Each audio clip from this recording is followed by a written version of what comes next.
कई बार हमारे कुछ यूजर्स कमेंट्स के जरिए इच्छा प्रकट करते हैं। ऐसी ही एक यूजर बंती अरोरा भी हैं। बंती ये चाहती थी कि हम उन्हें ये बताएं कि पिछले जन्म का पता कैसे लग सकता है। हमारी एक रिपोर्ट पर बंती अरोरा ने कमेंट किया, क्या आप ये बता सकती हैं कि हम सब लोग पिछले जन्म में कौन थे? क्योंकि मुझे ये जानने की हमेशा इच्छा होती है कि मैं पिछले जन्म में कौन थी। बंती, ये रिपोर्ट आपके लिए है।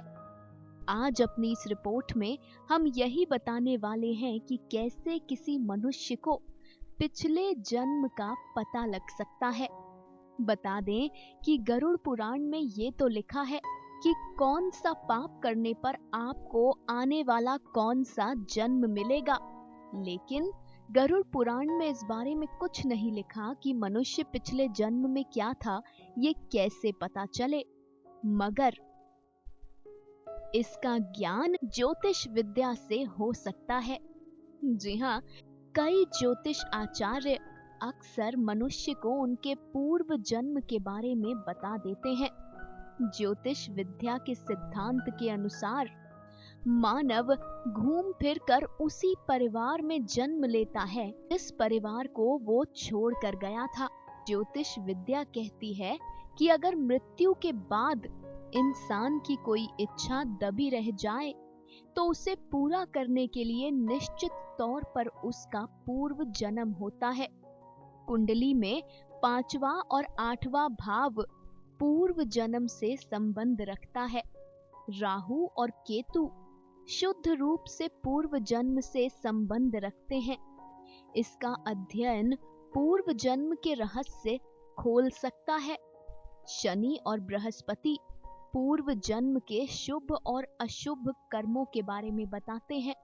ज्योतिष विद्या में यह अनुमान लगाया गया है कि मानव के पूर्व जन्म को समझने के लिए उसके लक्षणों को देखना चाहिए।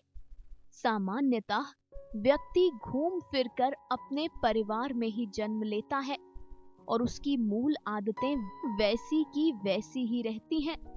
लेकिन जब किसी भावना या इच्छा को मन में लेकर किसी व्यक्ति की मृत्यु होती है तो उसी भावना या इच्छा को पूर्ण करने के लिए वो आत्मा पुनः जन्म लेती है। कोई विशेष गुण या अवगुण, आदत, बीमारी या किसी तरीके का चिन्ह, ये तमाम लक्षण मनुष्य के पिछले जन्म से संबंध रखते हैं। इसका एक उदाहरण ये है कि अगर आप किसी 5 साल की छोटी बच्ची से मिलते हैं जो बेहद मधुर गाती है, तो समझ लीजिए कि पिछले जन्म में संगीत से जुड़ी उसकी ख्वाहिश अधूरी रह गई थी, जिसे वो इस जन्म में पूरा करने आई है। किसी से किसी प्रकार की शत्रुता, किसी से अचानक अपनापन महसूस होने लगना, ये सब आपके पिछले जन्म से जुड़े हैं। तो अगर आप लोगों को भी अपना पिछला जन्म जानना है तो आपको बता दें कि आपको अपने लक्षणों पर गौर करना होगा और ये पता लगाने की कोशिश करनी होगी कि आपके घर में क्या आपके जैसा कोई पूर्वज था। कई बार ऐसा भी होता है कि मनुष्य का पूर्व जन्म उन्हें परेशान करे। ज्योतिष विद्या के अनुसार अगर किसी इंसान को उसका पूर्व जन्म परेशान करता है तो उसे भगवान शिव की पूजा करनी चाहिए। भगवान शिव के मंत्र का जाप करना चाहिए। अब दीजिए इजाजत, इस रिपोर्ट में इतना ही। फिर हाजिर होंगे किसी अन्य रिपोर्ट के साथ। कथा सागर की पूरी टीम सदैव आपके सुखद जीवन की कामना करती है। हर अपडेट के लिए सब्सक्राइब करें